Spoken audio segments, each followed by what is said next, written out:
the President of the Fiji Chamber of Commerce and Industry, Dr. Premila Kumar, the members of the Fiji Chamber of Commerce and Industry, beautiful ladies who are present here, amongst few men. But delighted to see you all today. The topic is very interesting. It's about women leadership in commerce. And it's also a very challenging topic. How do we put more women or encourage more women into commerce? So before we can even say to women that, hey, why don't you start your business, or why don't you take a leadership role, etc., we got to understand some of the impediments. What is it that is stopping women to venture out in this area? I'll start off very briefly about myself.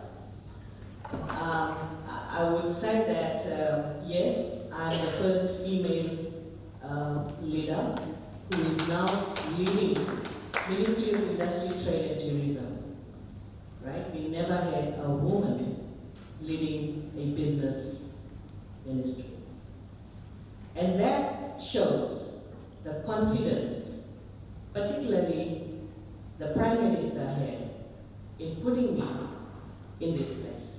So I'm very grateful to that. And we have seen that there has to be political will. Without political will, we cannot change. We cannot bring about equality. And under the current government, a number of changes have come about where women can actually benefit from policy changes, process changes, and just the confidence that's been created for women to do what they want to do. And we need this confidence going. Now let me talk about the impediments. What is one of the major impediments women face? In my view, the first impediment that I feel women face is lack of access to finance. If you want to start your business, where is the money? Where is the money? You need money at every step. Just to register your company, to get a business license, you need this money. And you know what is coming in our way is the custom and the traditions that we have. When it comes to distribution of family wealth, right? Traditionally, and I know I can't talk about any other culture here, I can talk about the Indian culture. Our culture is that whatever the inheritance will be passed on to the boys, right? Not to the girls. Some parents feel that I've given education to the girls, that's sufficient, because after all they'll be married off and they go into another family.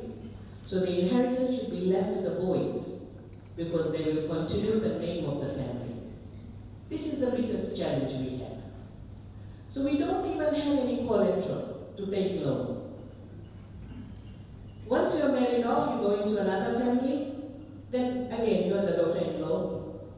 It wasn't your money, you didn't come with anything. So it becomes very hard to start your life, unless and until you have a job. If you have a job, then again, it's all about your savings, whether you have enough savings or not.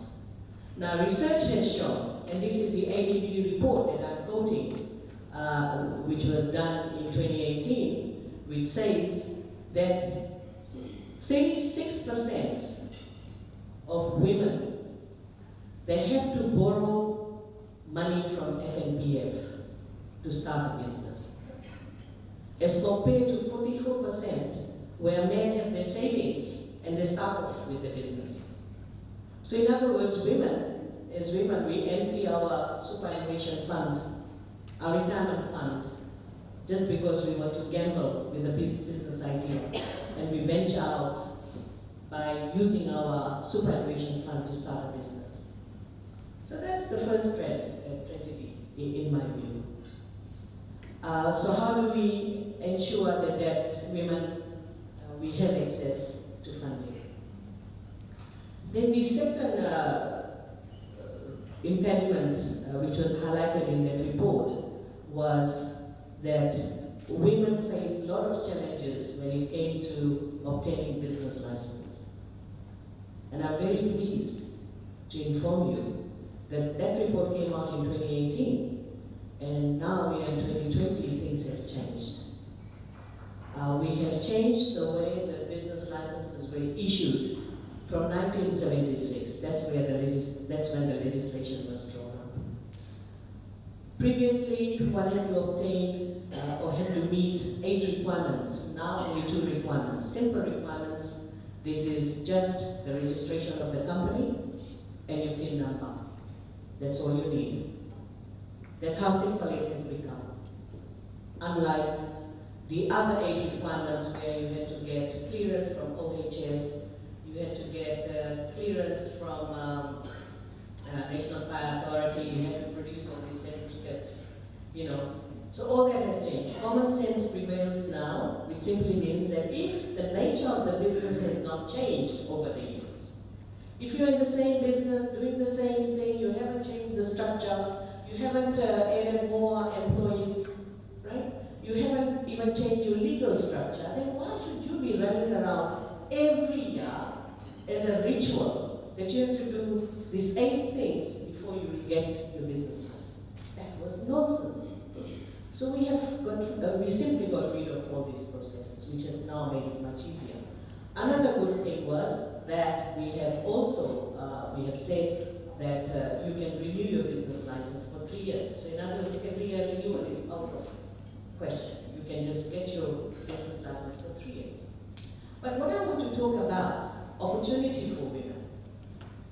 With this review process, we recognize that generally women, and again I'm quoting the ADB report, which talks about the nature of businesses women do.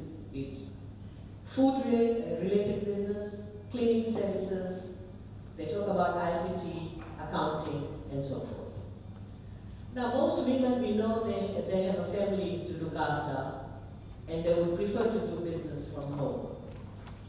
There are women who do business through online, but it was not recognized by any of the municipal councils. They were not recognizing home-based businesses. So for the first time in Fiji, in the year 2020, we are recognizing home-based business, which simply means that more women can now be involved in business simply from home. You can look after your children, you can manage your household chores, at the same time you can do business.